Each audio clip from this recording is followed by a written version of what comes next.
Hello, I'm Mark. I'm Casey. And I'm Patrick. And today we're going to talk a little bit about fill-ups. But before we do that, let's do the title. The 3-minute fill.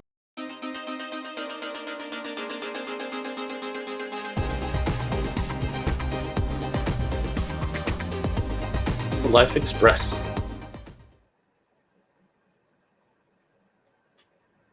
Talk a little bit about filling up your EV, how long it takes, and what some others think it should take.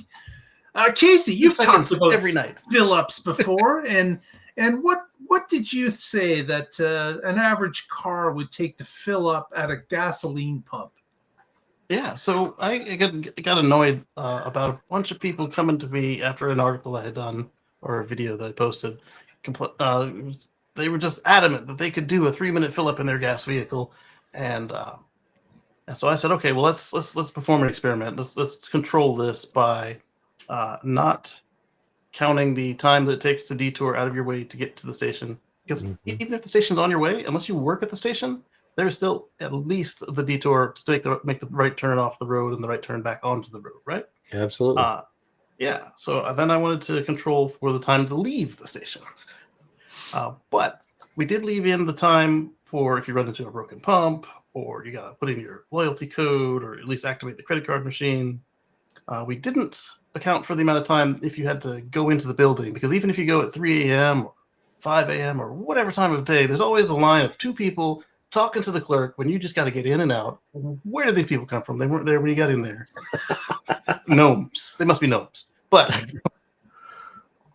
we didn't count for that. And we came with the figure of 7 minutes for the average gas car fill. Assuming you're not one of those people who fills up when it gets to 3/4 of a tank. I must go get filled up. Half a tank. I must go get filled up. We figured that you'd be a normal person and fill up when the light comes on or at a quarter tank. Mm-hmm. Okay, so about 7 minutes is what you thought, and that's pretty darn close to the article that we're quoting today from Teslarati. There is a group called the AMCI, and AMCI is an independent testing group that has been preparing over the past few years, preparing a chart showing how quickly electric vehicles charge over a determined period of time.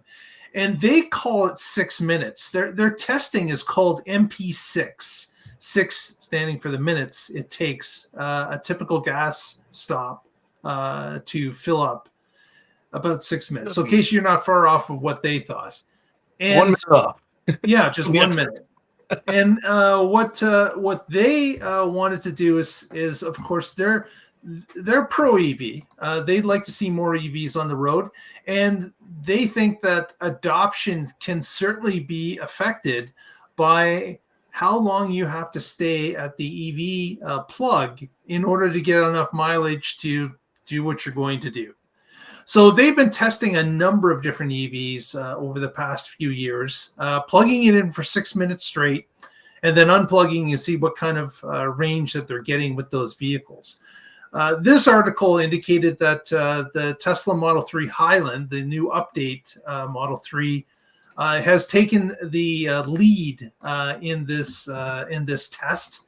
Highland was able to clock in 60.5 miles, which is quite a sizable amount. You think about 60 miles, it's basically an hour's worth of driving. And in a good part of the network, they'll get you to the next station. Like, say that there's people waiting, you just 6 minutes, boom, go to the next part. Exactly. There's no line. Yeah. And I'm not claiming that this is faster than fueling your car with gasoline, because of course a full tank of gasoline would typically get you far more than 60 miles, unless you were driving one of those F-350s. But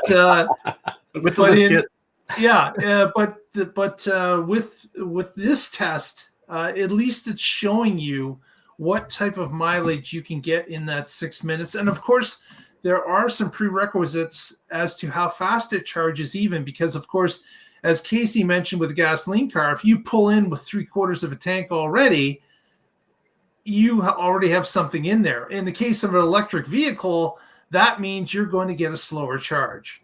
So these tests are performed when the battery range is quite low when they arrive, the state of charge. Mhm. But it is interesting that that the chart that they performed this year, they did a Model 3, they did a Toyota BZ4X, they did Did a that one lose? Mach-E, a Mercedes-Benz, a Hyundai Ioniq 5, a Kia EV6, F-150 Lightning, and a Rivian R1S. All of the rest of those are known to charge pretty good.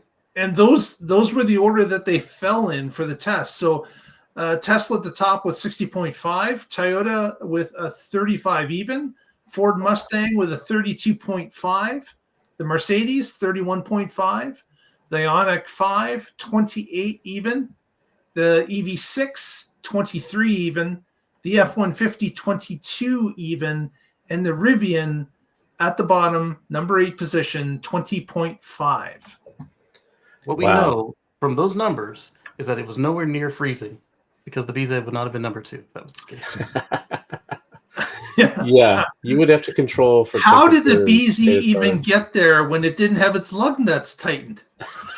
Because it has a smaller battery, it's pretty fuel efficient, and because it's not very particularly fast. It's like it's a Toyota of Toyotas. It's a Toyota. 6 to 9 seconds there to 60.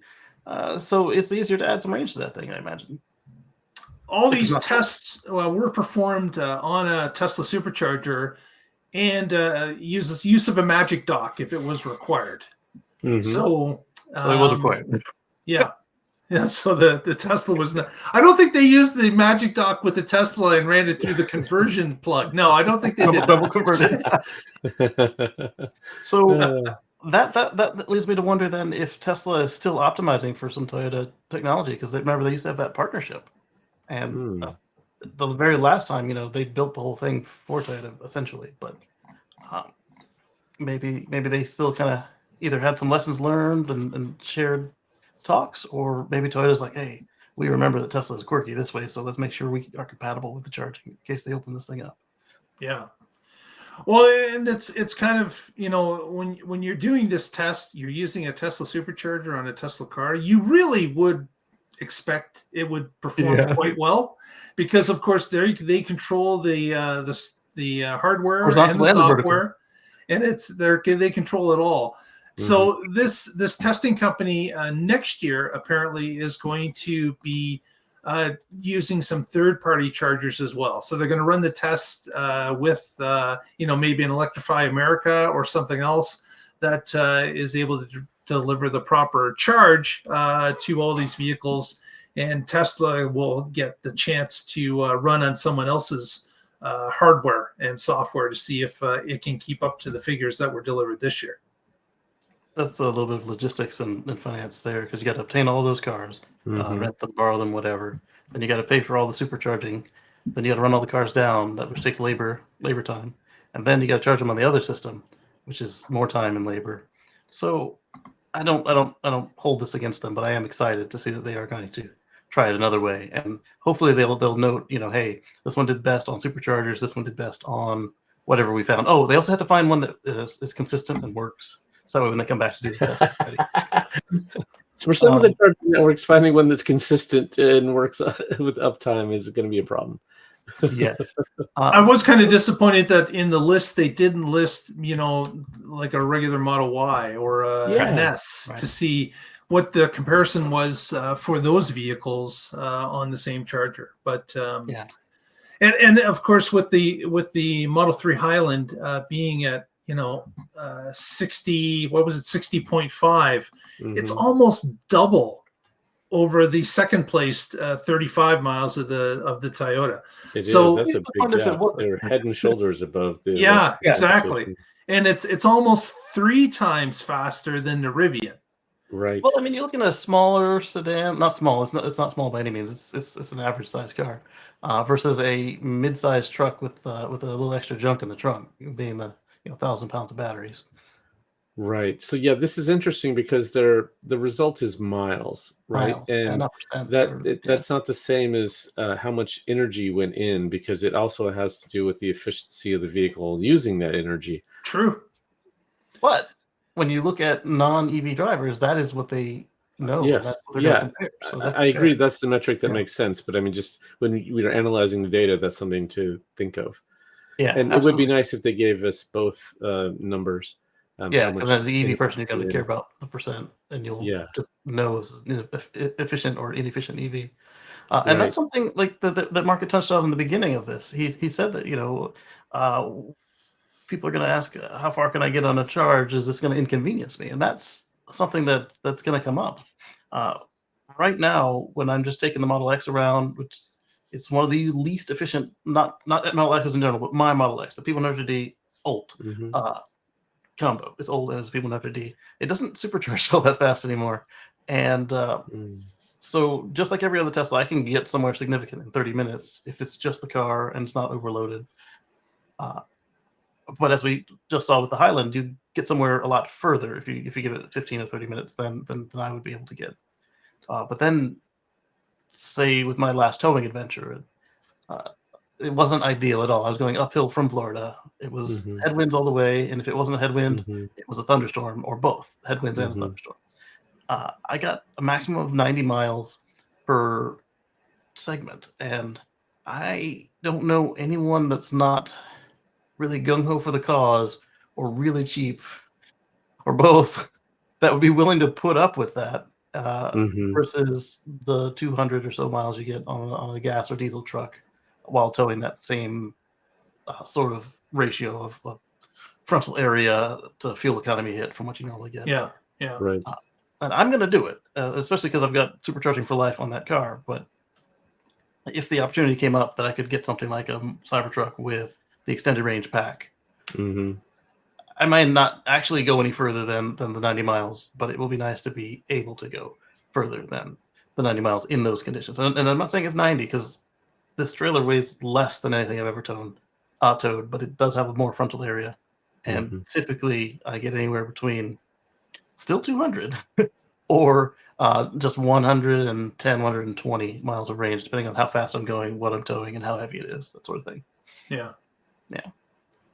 Yeah. So the one other thing here is a lot of these vehicles, there's their top charging rate. So, for example, the Model 3, you can get 1,000 miles an hour. You Yeah. might not hold that for very long, but 700. if they're optimizing to get to like an 80% charge, this Mhm. test is testing a 6-minute charge. Right. So if you don't have a charging curve that's optimized for 6 minutes because you're taking a longer ramp up, then you're going to perform worse in this test. But that doesn't mean you're necessarily so it depends on your use case, right? They have Yeah. one particular one in mind, and that may or may not be what you actually need. So it's good Right. But data, but it is don't the assume that it best applies. for evangelism. But like you said, it's not the most useful test once you're an owner. Um, Right. we will see, I think, some more shakeups in this test when you look at uh, some of these 1,000-volt capable charging vehicles. You've got Mm-hmm. the Hyundai platform. You've got Porsche. the Porsche. You've got the new pickup trucks from GM. Uh, a bunch of them can charge really strongly. Even the Cybertruck, if you feed it right. Uh, it's not a great shower, but it will surprise you with what it can drink down in just 6 minutes. But Mm-hmm. uh, at the same time, the actual stops that we use, 15 to 30 minutes, some of them taper so hard that Mm-hmm. uh, like, wow, you plugged in real great, but then 7 minutes later, it's quite normal. And I'm not sure if this is the right metric, charging for 6 minutes, Right. but they were trying to compare it to an ICE car. They're Yeah. trying Right. to say, listen, an ICE car takes 6 minutes roughly to fill. Mhm. What will we get in 6 minutes optimally with any of these electric cars? And that's Mhm. where the test began. So I understand what they're doing, but Yeah. I don't think that I'd be going out of my way to a supercharger plugging in for 6 minutes so I could get 60 miles and then stop later, 15 minutes later for another charge for 60 miles. It just does not make sense. Well, and of course, all of us know that our supercharging habits have changed over time as well. Mm-hmm. In the beginning, we were all about, let's fill this thing up to 100% because we got to make sure we get to the next one. We want to be sure that we have a little bit extra. But now, after using it for a while, as Casey knows, as Patrick knows, as I know, you're just putting in what the computer says, and you're even playing with the numbers maybe a little bit under. Because you know that I'm going to leave it before then. that 5% remaining is too much. I'd rather be down like 3%, and it's like it's a deadly game, but we love playing it. Right. The only time I don't trust what the computer is saying, by what I mean by that is when I'm towing, the computer says, "Oh, you need 30 minutes to 80%, and you'll be good." I'm like, "All right, we're gonna go to 90." It's going to take me an extra 15 minutes, and I've been right every time. However, when I'm not towing, the computer's like, "Oh, you need 15 minutes and you're good to go," and it's usually pessimistic. Like, "Oh, you'll get there with 7%." I get there and it's like 12%.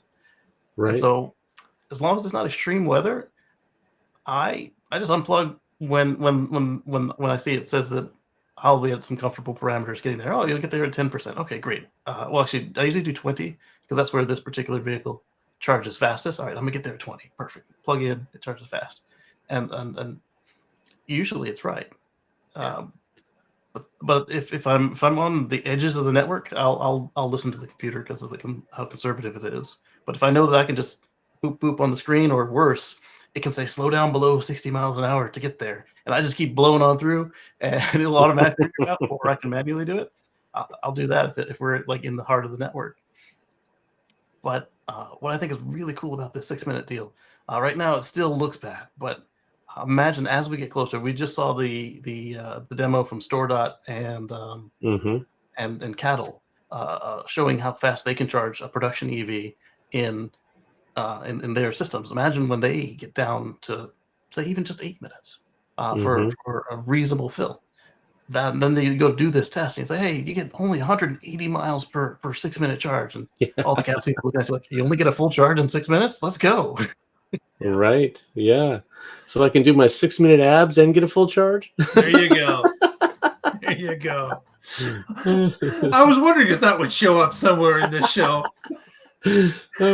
That's great. That's great. Well, we want to thank everyone. 5-minute abs. 5-minute abs with an extra minute to spare.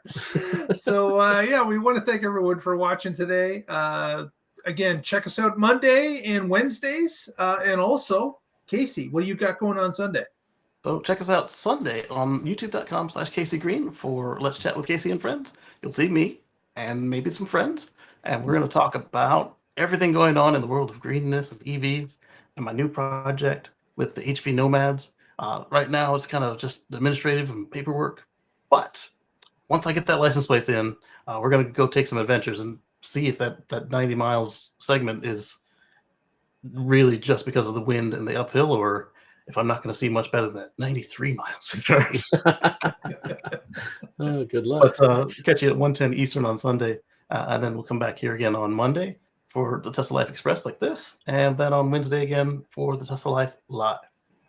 Very good. Patrick, any writings with carswithcords.net? Yes, you can check me out on carswithcords.net, where I blog about my future free from fossil fuels.